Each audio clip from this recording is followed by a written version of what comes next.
Hello, I'm really excited to share with you about some middle grade book covers and the important role that they play and how they're constructed so that you have a sense of what to do when it comes to your own cover. Now, if you're publishing with a traditional publisher, you probably won't have any say in what happens in the cover. That's their graphic designer or art director that takes care of that. But I just wanted to teach you some stuff. If you're also illustrating your book, then you would be creating the cover yourself. So let's have a quick peek. Here's a fabulous one, the red pencil. Oh, and wait, boom, boom, boom, rewind. There are two important things that you need to know about creating a cover.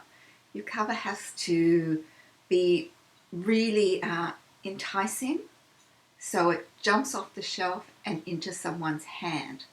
So really good, powerful ways of doing that is using high contrast. So light against dark, big and small, curvy shapes against angular shapes. Just have a think about what creates contrast. Then the other thing it needs to do is it needs to give away just enough information what the story is about to make the viewer want to know more. So they open the book up, they read the back, and then they buy the book. So let's have a look at the red pencil. We've got a very pleasing triangle shape happening in here. Very pleasing colors, primary colors, red, yellow, blue, always pop. And we've got this bright yellow against these darker colors in the back, the darker blue and the darker red. So the red pencil really jumps out. We've got the information that's high contrast as well. Andrea Davis Pinkney wrote this, and Shane W. Evans illustrated it. Let's see, it wraps around the back and continues, well, it doesn't really wrap, but it continues the front theme with the same red, yellow, blue. We've got dark type here against the lighter yellow, and then we've got white type against the darker red and blue. It's very cool. Now, these are very powerful shapes. It has what's known as a hero's image. So it's the image really dominates the page. It would be, if the hands and arms were not diagonals, it would be a bit of a static composition because it's very vertical and horizontal. But those diagonals make it a lot more dynamic. There's also, if you look close, subtly, the illustrator has embedded elements in the background here by drawing with a darker shade, just line drawings, birds and other things that appear, plants that appear in the book. Your back often has a little description, or it might have a quote, as it does here.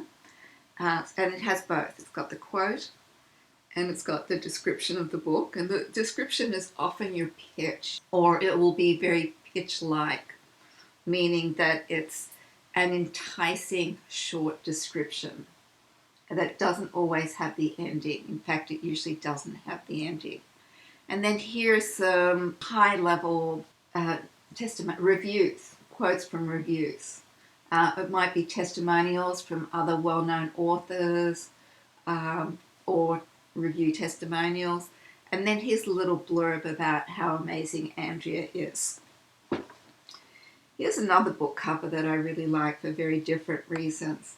This here totally gives the flavor of the era when the book occurs, and that's also very, very important. Remember, we give just a little bit of information about what the story is, and we're giving that information visually. So this cover tells us that this is a historical novel. The high contrast happens in this white character here, and in this text that has that same kind of Gothic Victorian feel that the text shows. So really cool cover. It's got Victorian era type wallpaper in the background, and this really nice little decorative border that also gives it a slightly contemporary look. On the back, we've got a pull out here in the light peach. Is not quite the right description of it, but it's a light pinky peach color. So this is the description. These are testimonials about how great the book is, and it is. And then there's a little pull-out illustration from the interior that kind of shows us that the book is illustrated. And then here's a barcode. And they always have the barcode on the back. Spines are really important as well. So have I done this the right way? I think I did. So this spine here, nice and big. It tells us what the title is. It usually tells us who the publisher is. And it'll have some kind of graphic elements as well. Oh, and the author, of course. Woo! And this was co-created by Adele Griffin and Lisa Brown. Here's our spine on the red pencil. So nice and big and graphic, so that it just jumps off the shelf and into the reader's hand. And sometimes this will be the only real estate that the viewer sees, you know, where it's shelved. It's not facing out on the top of the bookcase. So this is very important what happens here. Al Capone Does My Shirts is it's a great book. And in fact, it won a Newbery. Is that? Yeah. Another important element to consider, if you win awards, where is that award going to go? So notice how these all have space for award stickers. And you want your book getting awards. What they did to make it pop out is they embossed it, which is where it goes through an extra run through a machine that makes it stick out, makes them three-dimensional. And it also has these black drop shadows underneath to also give it more contrast. But it's still conceptually very cool, and the book did great. And here we go, nice angled type, which kind of throws it off kilter a bit and engages you because it's not boring. And then we've got a description here and all the many, many awards that it's won. And then it's got a little preview at the bottom of the sequel. And that has a bit more contrast, as you can see. Blood Diaries, another great cover. And high contrast, red, white, and black. Very graphic. And it befits something that is kind of between an illustrated middle grade and a graphic novel. So here, the elements she really wants to highlight are black on white, and then more subdued black on red. Really fun background. Oh, and then here, see how type is used as an illustration. You know, Blood Diaries. It's positively dripping. She's also got the tape on the corners here, which makes it look more like maybe something a kid would have done. You know, it's not totally slick, and it's really fun. The Dreadful Axe, another great cover.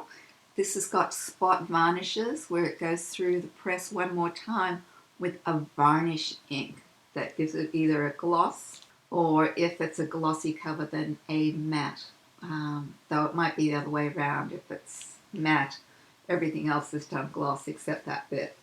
But anyway, spot varnishes make it stick out. Once again, very artistic type treatments. We've got this little ornament here, little embellishment that leads our eye to the title. These spots are our main characters, and we want to know more about them. I like the torn paper look, which also makes it very atmospheric, as well as this really sort of textured paper in the back, which I imagine was the former cover.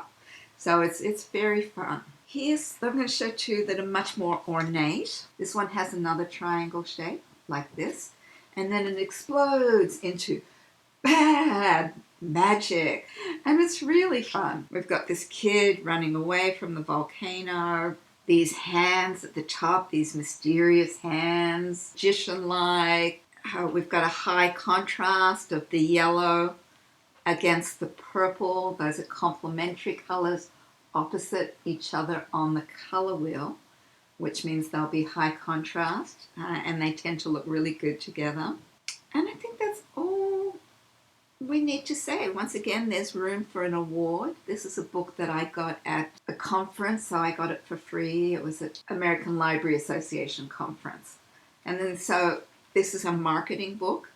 Once again, we've got the great spine that will stand out in a shelf. Oh, and then so on the back, it's got the description of the book. This is probably not how the final, in fact, I'm sure this is not how the final back ended up, because it's also got the marketing and publicity campaign. And so this is probably oriented towards booksellers so that they'll be enticed to buy this book after the conference. Here's a cover that I really love because of its simplicity. Using white space is really, really elegant if you can pull it off. And look how minimal this is. And because it's so minimal, it really catches our eye. And she's just, you know, it's really intriguing. We've got this flea with a round shape that on the nose, and we've got the diagonals of her face here. It's just beautifully rendered, absolutely beautifully done. And then it wraps around to the back, and where it has great book reviews. I mean, fabulous book reviews. The flea, and I think it's a bottle cap. This here is gloss. It's got the spot varnish that we spoke about earlier. Here it's got the web on the book.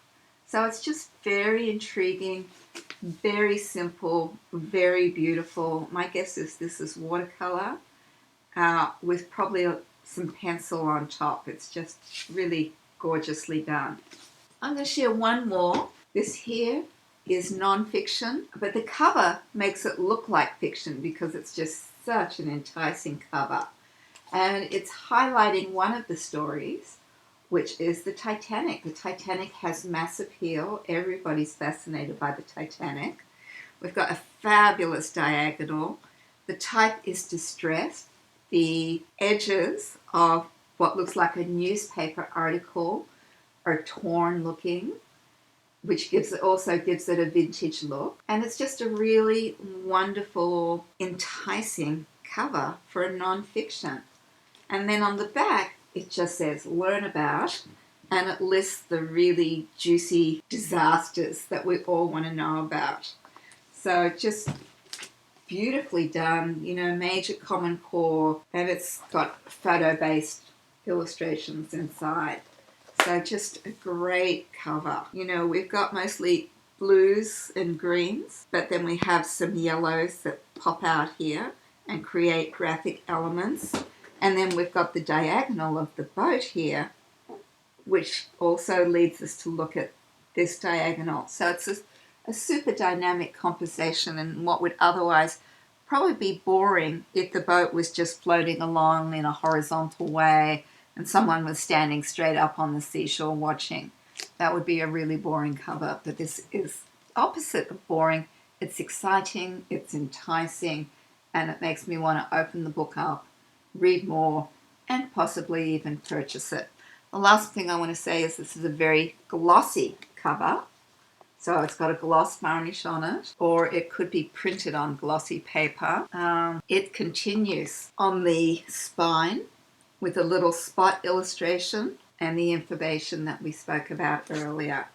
This here is not a glossy cover. This is a matte cover, and it's this wonderful textured paper that's just very classy. It's very elegant, but there are spot varnishes on the flea, the bottle top, and the glasses. So I hope you enjoyed that little talk about book covers, and think about your own book covers in terms of making them dynamic by using diagonals, by using contrast.